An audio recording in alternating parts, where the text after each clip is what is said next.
है रोहन, कैसे हैं? तो देखिए, आज का क्लास है होम साइंस यानी कि गृह विज्ञान। क्लास 12 के लिए बहुत ही प्यारे ज़बरदस्त क्वेश्चन है।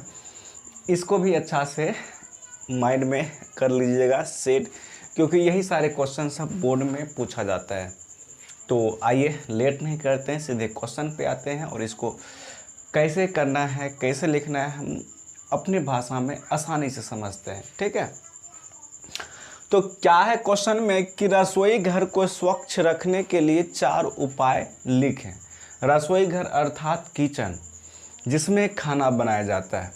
यदि आप कोई लड़की हैं तो उसके लिए तो एक समझना ही चाहिए, भले क्लास 12 में ना भी हो। यदि आप वीडियो को देख रहे हैं तो आपको भी समझनी चाहिए कि रसोई घर को कैसे स्वच्छ, साफ सुथरा, क्लियर रख सकते हैं।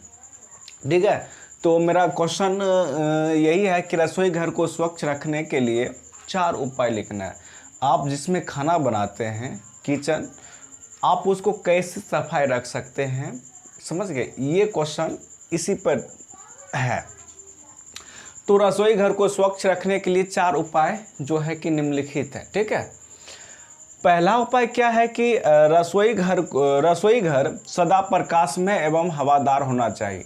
देखिए, रसोई घर जो होता है ना, सदा माने हमेशा प्रकाश में का मतलब होता है कि हमेशा उसमें कहीं ना कहीं कोई लाइट लगी रहनी चाहिए।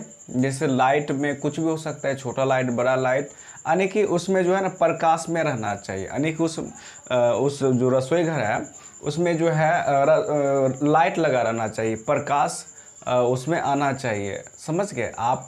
कैंडल, मोमबत्ती, ये तो खैर नॉर्मली है, लेकिन आप ज़्यादातर उसमें लाइट लगा सकते हैं, है ना, कोई बल्ब लगा सकते हैं। और ये जो है ना हवादार होना चाहिए, हवादार होना चाहिए, यानी कि उसमें हवा भी आना चाहिए, थोड़ा बहुत हवा भी। इससे क्या होता है कि यदि आप लाइट लगा देते हैं, प्रकाश में होता है, तो वहाँ पे जो है ना कहीं भी कोई कचरा या क्या कहते हैं, छोटा छोटा कीड़ा मकोड़े जो होते हैं वो नहीं आएगा।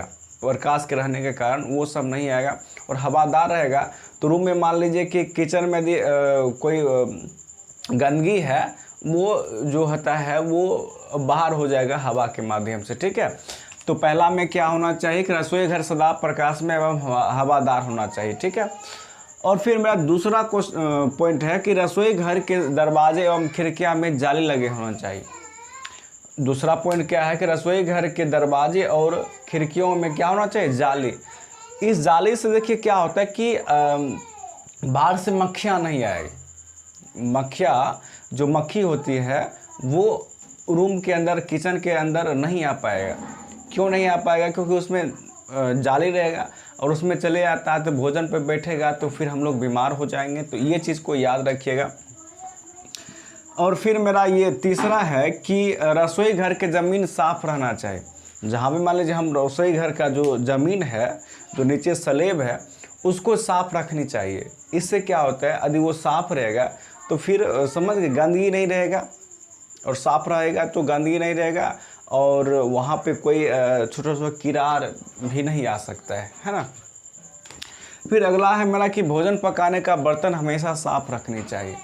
आप जिस बर्तन में भोजन बनाते हैं उसे साफ़ रखना होगा, समझ गए? और साफ़ तो इसे भी सब कोई रखते भी हैं। और आप इसको भोजन पकाने वाला जो बर्तन होता है ना, उसको आप ठंडे और गर्म जल से उसको साफ़ करनी चाहिए। इससे क्या होगा कि जो मैल होता है ना, वो जल्दी साफ़ होता है। ठंडा और गर्म पानी इसका उसमें प्रयोग करना चाहिए। वैसे तो अभी सर्फ का यूज करके मतलब साफ़ चकाचक कर लेते हैं लोग। और यदि आपका बर्तन साफ़ नहीं होता है खाना बनाने वाला, तो एक ब्रश आता है, 10, 15, 20 रुपए का आता है। यदि आप उससे करते हैं साफ़ तो जल्दी साफ़ हो जाता है। लेकिन उसमें भी एक चीज़ प्रॉब्लम ये भी है कि उसमें जो होता है ना, बर्तन जल्दी खिया जाता है, पतला हो जाता है, मतलब चमका तो देता है लेकिन खिया जाता है। तो हमारे घर में जो क्या कहते हैं, पन्नी से या कोई ऐसे चीज़ से उसको रगड़ के साफ़ करते हैं। ठीक है, तो चलिए ये क्वेश्चन था कि रसोई घर को कैसे साफ़ करते हैं, और मतलब रसोई घर को स्वच्छ रखने के लिए 4 उपाय तो निम्नलिखित था। रसोई घर सदा प्रकाश में एवं हवादार होना चाहिए।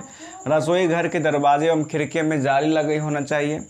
और तीसरा है रसोई घर की ज़मीन साफ़ रखनी चाहिए और भोजन पकाने का बर्तन को हमेशा साफ़ रखना चाहिए। ये कुछ पॉइंट हैं जिसको आप लिख सकते हैं यदि क्वेश्चन ऐसा आ जाएगा तो, है ना।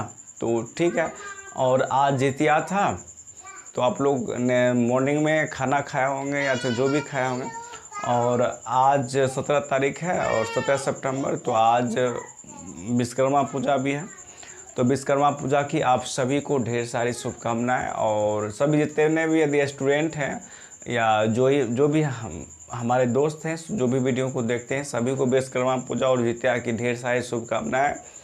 और आज के दिन आप लोग विश्वकर्मा पूजा कर सकते हैं और अपने जितना भी लोहे लगकर है सबको साफ करके विश्वकर्मा जी को प्रसाद चढ़ा सकते हैं। इससे घर में लक्ष्मी का आगमन होता है। और हमारे भी घर में होता है विश्वकर्मा पूजा अच्छा से। जो भी नज़दीक हैं, जो भी हमारे दोस्त नज़दीक हैं, सब आ सकते हैं। 10 बजे के आसपास सभी को मिठाई जो प्रसादी होता है सब खिलाया जाएगा। और देख रहे हैं रात में सारे बनाया गया था सामान को, और मतलब बहुत ही धूमधाम से बनता है और होता है विश्वकर्मा पूजा। और बस इतना ही। और मिलते हैं कल या शाम में फिर से वीडियो कोई फिर से लेकर आएंगे। तब तक के लिए इसको कर लीजिएगा। Thank you so much.